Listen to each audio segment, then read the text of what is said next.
இதுக்கு இல்லையா சார் ஒரு எண்டு அப்படின்ற மாதிரி அவர் திரும்ப வர்றாரு. S, it's comeback. 2019 நம்ம எதை பார்த்து பயந்தோம், 2020 நம்ம எதுக்காக முடங்கியிருந்தோம், 2021 நம்ம எதை நினச்சி அவ்வளோதான் இனி அப்படின்னு நினச்சோமோ அது இப்போ 2026 வருது. COVID-19 இப்போது பல உருமாற்றத்துக்கு அப்புறமா மீண்டும் வருது.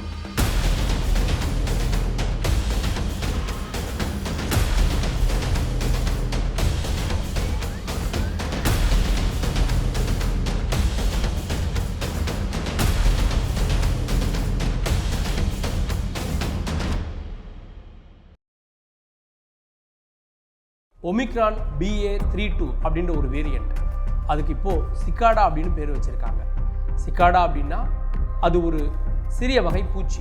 நம்ம மாதிரி இருக்கும். இந்த பூச்சி எப்படி மாசா திடீர்னு வருதோ அது மாதிரி புதுசாக ஒரு வேரியண்ட் உருமாறி இப்போது மனிதர்களை தாக்க ஆரம்பிச்சிருக்கு. உலக சுகாதார நிறுவனம் உன்னிப்பாக கவனிக்க வேண்டிய வேரியண்ட் அப்படின்னு இதை வகைப்படுத்தியிருக்கு. என்ன நடந்துச்சு? நமக்கெல்லாம் 2020, 21, ஏன் 22 வரைக்கும் கோவிட் மேலே பயம் இருந்தது. அதுக்கப்புறமா நம்மளாம் வேக்சின் போட்டுட்டோம்.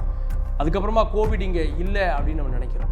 கோவிட் பல நாடுகளுக்கும் போயிட்டு கொரோனா அதனுடைய பல்வேறு தன்மைகளை மாற்றிட்டு இப்போ மீண்டும் உலகத்தை தாக்க ஆரம்பிச்சிருக்கு.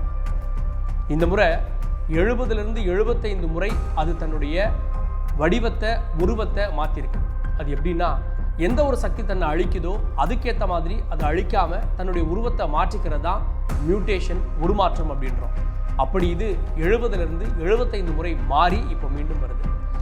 கோவிட், கொரோனா அப்படின்னாலே அதனுடைய முள் மாதிரியான விஷயங்களை தான் ஃபோட்டோவில் பார்த்துருப்போம். அதை ஸ்பைக் புரதம் அப்படின்றோம். இந்த ஸ்பைக் புரதம் மட்டுமே 50 தடவைக்கு மேலே உருமாற்றம் பெற்றிருக்கு. இந்த ஸ்பைக் புரதம் தான் மாசா மனிதர்களுக்கு பரவுவதற்கு காரணம். அந்த ஸ்பைக் புரதமே 50க்கும் மேற்பட்ட முறை உருமாற்றம் அடைஞ்சிருக்கு அப்படின்றாங்க. 2024 தென்னாப்பிரிக்காவில் இதனுடைய உருமாற்றம் கண்டறியப்பட்டது.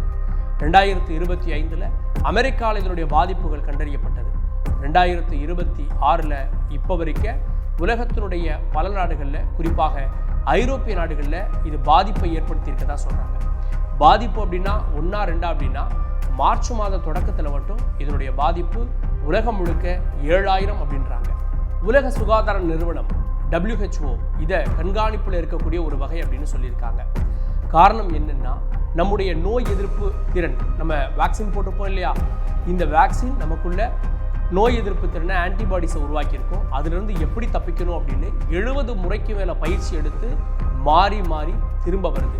இன்னொன்று, நம்ம வேக்சின் போட்டு கிட்டத்தட்ட 4-5 வருடங்கள் ஆயிடுச்சு. அப்படி இருக்கப்போ நம்முடைய நோய் எதிர்ப்பு சக்தி குறைஞ்சிருக்கும்.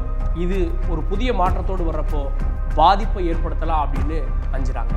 இன்னொன்று, இது பரவக்கூடிய விகிதம், இந்த டப்ளிங் ரேட் அப்படின்வாங்க. இது தன்னுடைய ஸ்பைக்கை மாற்றியிருக்கிறதன் மூலமாக இன்னும் அதிகமாக பரவுவதற்கு வாய்ப்பு இருக்குது அப்படின்னு உலக சுகாதார நிறுவனம் நினைக்குது. முந்தைய கோவிடுக்கும் இதுக்கும் அறிகுறி மாற்றம் இருக்கா அப்படின்னா அறிகுறி மாற்றம் பெருசாக இல்லை. தொண்டை வலி, மிக கடுமையான தொண்டை வலி இருக்கும், இருமல் இருக்கும், தலைவலி இருக்கும், சிலருக்கு காய்ச்சல் இருக்கும், தசைவலி இருக்கும், உடலில் அங்கங்கே தடுப்புகள் ஏற்படும். இதுதான் பழைய கோவிடில் பார்த்த அறிகுறிகள். அதே தான் இருக்கும். இந்த கோவிட் புது வேரியண்ட்டை நினச்சி மனிதர்கள் ஃபுல்லாகவே பயப்படணுமா அப்படின்னா இல்லை. அதுக்கு சில ஆறுதலான செய்திகளும் காரணங்களும் இருக்குது. அதுக்கு 4 முக்கியமான காரணங்கள் இருக்குது. ஒன்று, நம்முடைய உடலில் இயற்கையாகவே இருக்கக்கூடிய எதிர்ப்பு சக்தி. இன்னொன்று, நம்ம கோவிட் வேக்சின் போட்டிருக்கதால கோவிட் போன்ற தொற்றுகள் வர்றப்போ நம்முடைய உடலுடைய செல்களில் இருக்கக்கூடிய மெமரி, அதுக்கு எதிரான எதிர்ப்பு சக்தி உருவாக்கக்கூடிய வாய்ப்புகள் இருக்குது. 2வது, இது நுரையீரலை எந்த அளவுக்கு தாக்கும், பெரிய அளவுக்கு தாக்குமா அப்படின்றத பற்றி இப்போ வரைக்கும் ஆய்வு தான் போயிட்டுருக்கு. அந்த அளவுக்கு கடுமையான பாதிப்புகள் இதுவரை கண்டறியப்படவில்லை.